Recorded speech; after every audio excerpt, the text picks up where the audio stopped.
सर्वलोकैकनाथं वन्दे विष्णुं भवभयहरं सर्वलोकैकनाथं वन्दे विष्णुं भवभयहरं सर्वलोकैकनाथं। नमस्कार, आप देख रहे हैं आज तक। आपके साथ हूं मैं नेहा। जागने वाले हैं जगत के पालनहार। जी हाँ, सोमवार को है देवोत्थान एकादशी, यानी सृष्टि के पालनकर्ता विष्णु के जागने का दिन। वो दिन जब सभी तरह के मंगल कार्यों की शुरुआत की जा सकती है। मान्यता यही है कि 4 महीने की निद्रा के बाद देवोत्थान एकादशी के दिन विष्णु जी जागते हैं और माँ लक्ष्मी के साथ साक्षात अपने भक्तों के घर पधारते हैं। इस बार एकादशी के इस शुभ मौके पर बने हैं ग्रहों के कुछ खास संयोग, जो आपको न केवल एकादशी का पूर्ण फल दिलाएंगे बल्कि काम में सफलता का वरदान भी देंगे। तो कैसे उठाएं इस मौके का लाभ, उन उपायों को बताने के लिए हमारे साथ मौजूद हैं ज्योतिषी राजकुमार शास्त्री जी। शास्त्री जी, बहुत बहुत स्वागत है आपका। तो सबसे पहले शास्त्री जी, आपको बताएं इस दिन की खास महत्ता। उससे पहले जान लेते हैं ग्रहों की किस चाल ने इस दिन को बनाया है इतना शुभ। राम सौमित्र जटायुवेद शरणाननादित्य गोजार्चिताय जाग जाएगा सोया भाग्य, दयामयाय श्री व्यापार में होगा चौगुना लाभ, शिवाय धन संपत्ति में होगी बढ़ोतरी, खत्म हो जाएगा क्रूर ग्रहों का राज, प्रवाहेन्दु जटाधराय शुरू हो जाएंगे सभी शुभ काम, स्मरकालहन्त्रे क्योंकि जागने वाले हैं सृष्टि के पालनहार। नमः शिवाय। ऐसा दिन जब अपने आशीर्वाद से भगवान विष्णु भक्तों को कर देंगे निहाल। हर ओर गूंजने लगेगा भगवान विष्णु का नाम।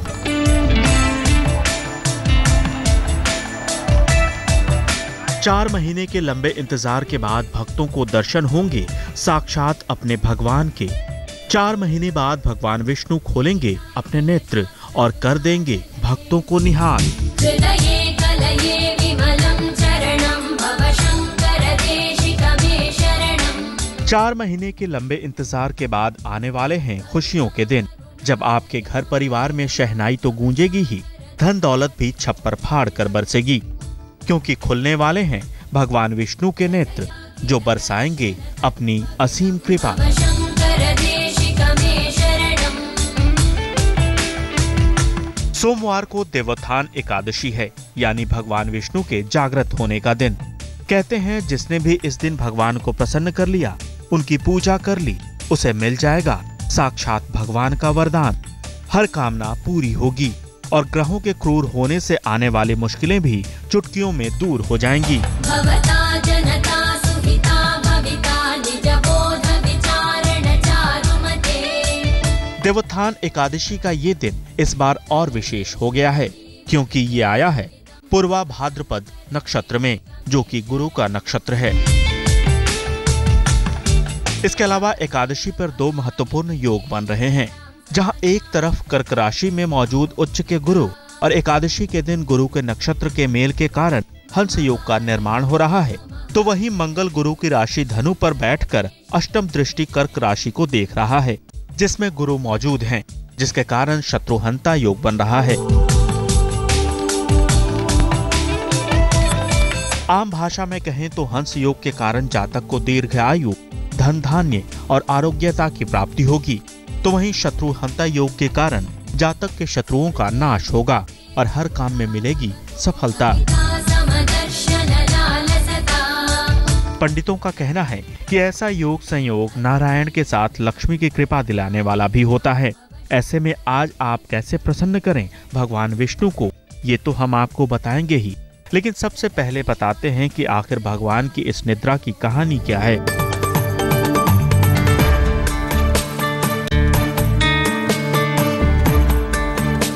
श्रीमद् भागवत पुराण में लिखा है कि एक बार विष्णु जी का शंखचूर नाम के असुर से लंबा युद्ध चला, जिसकी वजह से भगवान काफी थक गए।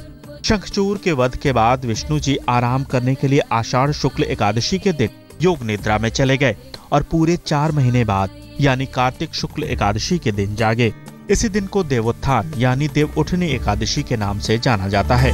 शान्ताकारं भुजगशयनं पद्मनाभं सुरेशं। भगवान के 4 महीने के विश्राम के दौरान हर तरह के मांगलिक कार्य रुक जाते हैं। देव उठनी एकादशी के दिन से न केवल शादी विवाह बल्कि संपत्ति खरीद और गृह प्रवेश जैसे शुभ कार्य भी शुरू हो जाते हैं।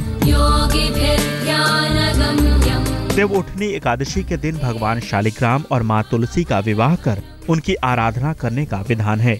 मान्यता है कि इस दिन की पूजा और आराधना से जातक के जीवन से विवाह संबंधी बाधाओं का नाश हो जाता है और विष्णु संग माँ लक्ष्मी घर में स्थायी वास करने लगती हैं।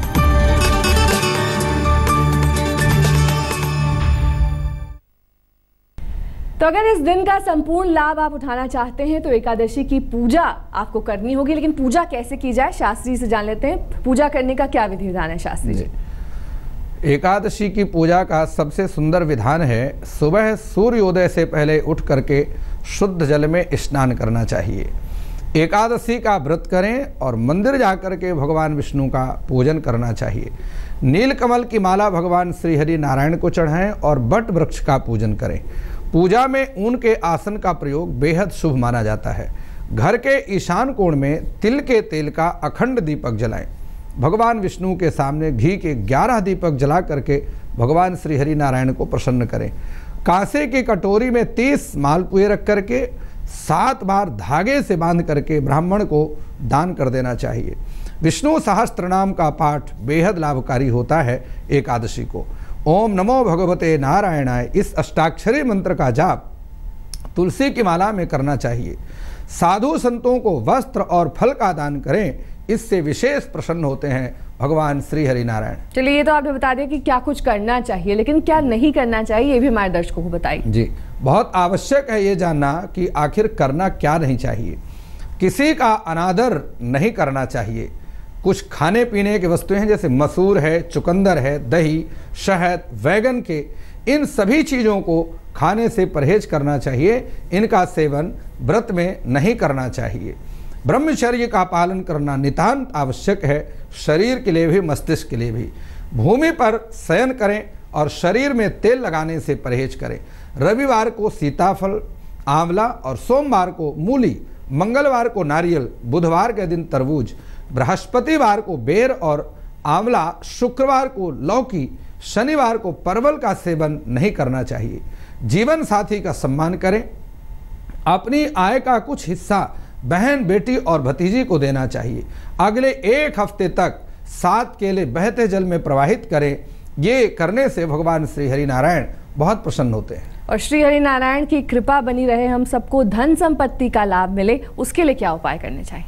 धन संपत्ति को प्राप्त करने के लिए सबसे पहले श्री ओम श्रीं ह्रीं क्लीं ऐं महालक्ष्मी कमलवासिन्यै नमः, इस मंत्र का, जो कि लक्ष्मी का जो है श्री बीज है, माया का बीज ह्रीं है, क्लीम जो है काम का बीज है, इस प्रकार से इस मंत्र का जाप करना चाहिए। 1 माला जाप प्रतिदिन करें।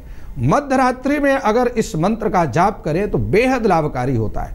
एकाक्षी नारियल, दक्षिणावर्ती शंख, हत्था जोड़ी घर के मंदिर में रखना चाहिए और घर के प्रवेश द्वार पर भगवान गणपति या कुबेर देवता की प्रतिमा स्थापित करना चाहिए। गेहूं, उड़द, केसर, तांबा, नमक लाल वस्त्र में बांध करके इस सारी वस्तुओं को जल में प्रवाहित करें। नव दंपत्ति को सुहाग सामग्री, वस्त्र, दक्षिणा सहित भेंट करें और दही, राई, शहद के सेवन से परहेज करें। आचार विचार शुद्ध रखना बहुत नितांत आवश्यक है इस एकादशी में, चूंकि एकादशी भगवान श्री हरि नारायण को बहुत प्रिय है। घर के ईशान कोण में साफ सफाई का विशेष ध्यान रखें, क्योंकि ये देव स्थान कहलाता है। चांदी के चौकोर टुकड़े पर केसर लगा करके अपनी जेब में रखें। माथे पर पूरे परिवार के लोग तिलक, केसर का तिलक लगा कर रखें। देखिए, भगवान श्री हरि नारायण और लक्ष्मी दोनों की कृपा आपके ऊपर होगी। चलिए, ये तो बात धन धान्य की हो गई कि घर में संपत्ति में इजाफा हो, वो उपाय आपने बताए। लेकिन अगर विवाह में अड़चने आ रही हैं, लंबे समय तक विवाह नहीं हो पा रहा है, बहुत से माँ बाप अपनी संतानों के परेशान रहते हैं, ऐसे में वो क्या उपाय करें? जी, निश्चित रूप से वर हो या कन्या, ये जो उपाय मैं बता रहा हूँ ये दोनों के लिए फलदायी है। भगवान श्री हरि गोपाल के गोपाल सहस्त्र नाम का पाठ प्रतिदिन करें। और तुलसी के पास मंडप बना करके शालिग्राम भगवान की स्थापना तुलसी की जड़ में करें। भगवान शालिग्राम के साथ तुलसी मैया का विवाह करें। दही, साग, उड़द की दाल, चावल और आलू, इन वस्तुओं के सेवन से परहेज करें। पीपल के 8 पौधे लगा करके 90 दिन तक 3 महीने तक लगातार उसमें जल चढ़ा करके और सरसों के तेल का दीपक जलाएं। हल्दी, सत्तू, सफ़ेद तिल पीले वस्त्र में बांध करके इनको दान करें। 18 दिन तक एक नारियल प्रतिदिन मंदिर में चढ़ाएं, अलग अलग मंदिर में चढ़ाएं, 18 मंदिरों में चढ़ाएं। जौ, चना, बाजरे से बनी वस्तुओं का सेवन करें और माता तुलसी को चांदी के बर्तन में हल्दी भर करके चढ़ाएं। आप देखिए चमत्कार की तरह विवाह के संयोग खुल जाएंगे और रिश्ता भी बहुत जल्दी हो जाएगा। अब शास्त्री जी बताइए कि बहुत सारे लोग घर तो बनवा लेते हैं, जिस घर में वो रह रहे हैं वो वास्तु दोष से अगर ग्रसित है तो वास्तु दोष से कैसे बचा सकते हैं, कुछ उपाय वो बताइए। जी, वास्तु दोष उसे कहते हैं, वास्तु का अर्थ होता है घर में रहने का जो दोष है। घर में रहने के बहुत सारे दोष होते हैं, उससे मुक्ति कैसे होगी ये उपाय बताता हूं, जिसमें मकान को तोड़ फोड़ की आवश्यकता नहीं है। सूर्य गायत्री, जो गायत्री मंत्र है, इसका जाप प्रतिदिन करना चाहिए, अथवा ऋग्वेद में वर्णित पुरुष सूक्त के जो 16 मंत्र हैं, इनका पाठ प्रतिदिन करना चाहिए। रसोई घर में पूजा स्थान ना बनाएं।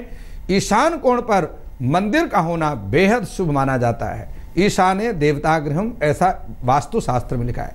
घर में कीकर, बबूल, नांगफनी, इनके पौधे कभी ना लगाएं। सपरिवार का चित्र, पूरे घर का चित्र, हंसता हुआ चित्र अपने घर के ड्राइंग रूम में लगाएं। अन्यथा खिले हुए कमल का पुष्प अपने घर में लगाएं। घर में उल्लू, सुअर, गीद, कबूतर, सांप, शेर या भय उत्पन्न करने वाले जीव जंतुओं के चित्र कभी ना लगाएं। दैनिक उपयोग में आने वाले जल को ईशान कोण में रखें और पलंग को जो है वो दीवार से सटा करके सिरहाना और तकिया दक्षिण दिशा में रखें। तिजोरी और धन रखने की जो अलमारी है, पूर्वस्या श्री गृहम प्रोक्तम, ऐसा लिखा है, इसको घर के उत्तर दिशा में ही रखना चाहिए। तिजोरी में हमेशा लाल वस्त्र को बिछा करके रखें। 3 गोमती चक्र, 16 हल्दी की गांठें, 3 कौड़ी तुलसी के बीज लाल वस्त्र में बांध करके पोटली की पूजा करके तिजोरी में रखें। इससे आपके घर में निरंतर वास्तु दोष दूर हो जाएगा और घर में धन धान्य की उन्नति होगी। अब शास्त्री से जान लेते हैं। शास्त्री जी, लोगों को दाम्पत्य सुख नहीं मिल रहा है, विवाह में परेशानी आ रही है, मियाँ बीवी की लड़ाई हो रही है, ऐसे में वो लोग क्या उपाय करें? जी, निश्चित रूप से पति और पत्नी के बीच में मानसिक मतभेद जो रहता है, उसके लिए बहुत सटीक उपाय मैं आपके सामने रख रहा हूँ। मंडप बना करके माता तुलसी की पूजा करें। पूजा प्रकाशन एक ग्रंथ है, उसमें वर्णित है तुलसी स्तोत्रम। इस तुलसी स्तोत्रम का पाठ प्रतिदिन करना चाहिए। ओम नमो भगवते रामचंद्राय, ये 12 अक्षर 12 अक्षर का मंत्र है। यथाशक्ति अधिक से अधिक इसका जाप करना चाहिए। भगवान शालिग्राम का पंचामृत से अभिषेक करें और शुद्ध घी के दीपक से तुलसी की आरती करें। तांबा का एक टुकड़ा बहते जल में केसर लगा करके प्रवाहित करें। 108 तुलसी दल भगवान शालिग्राम को चढ़ा करके तुलसी अर्चना, शालिग्राम की अर्चना करें। घर के मध्य में ब्रह्म स्थान होता है, इस स्थान को हमेशा स्वच्छ और खाली रखना चाहिए। यहाँ कोई वस्तु कूड़ा कचकर नहीं रखना चाहिए। किसी धार्मिक स्थान पर घी, कपूर, लाल चंदन का दान करें और सौंफ, शहद, टमाटर, तले हुए भोजन, इस सभी वस्तुओं को परहेज करें। आप देखेंगे आपके घर में दाम्पत्य जीवन एकदम सुखमय हो जाएगा।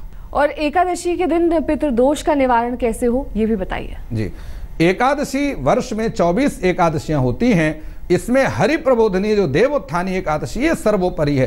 पितृदोष का उपाय यहीं से आरंभ होता है। भगवान विष्णु के संग पितामह भीष्म का भी पूजन करना चाहिए, क्योंकि पितामह भीष्म के कारण ही महात्मा भीष्म ने युधिष्ठिर को इन दिनों में विष्णु सहस्त्र नाम का उपदेश किया। इसी कारण से आगे भीष्म पंचक भी कहलाते। आंवले की छाया में लकड़ी की चौकी पर बहन भाई को बिठा करके भोजन कराई। श्रीमद् भागवत जी के 10वें स्कंद या फिर 10वें स्कंद में वर्णित रास पंचाध्यायी का पाठ करना बेहद लाभकारी है। मिट्टी के दीपक में बादाम, आंवला, दक्षिणा ये सारी वस्तुओं को रख करके सरसों के तेल को डाल करके अखंड दीपक जलाएं। पितृदोष हमेशा के लिए आपके घर से दूर हो जाएगा। ईशान कोण में कभी भी झाड़ू नहीं रखना चाहिए। हाथी को केला और गन्ना खिलाने से बेहद लाभ की प्राप्ति होती है। किसी धार्मिक स्थान पर झाड़ू का दान करें, मंदिर या किसी पर भी। घर की छत को हमेशा साफ सुथरा रखें। सफेद वस्त्र में काले तिल बांध करके बहते जल में प्रवाहित कर दें। भारी सामान जैसे अलमारी है, सोफा सेट है, इन सारी वस्तुओं को अपने घर के दक्षिण या पश्चिम दिशा में रखने से बेहद लाभ होता है और घर का जो पितृदोष है वो दूर हो जाता है। चलिए, श्री हरिनारायण का दिन है, ये एकादशी का दिन, जिसमें तमाम उपाय बता रहे हैं आपको शास्त्री जी। वक्त एक ब्रेक का हो चला है। ब्रेक के बाद शास्त्री जी आपको बताएंगे अगर तंत्र बाधा से मुक्ति पानी हो तो कैसे किया जाए उपाय। वक्त एक ब्रेक का हो चला है, देखते रहिए आज तक।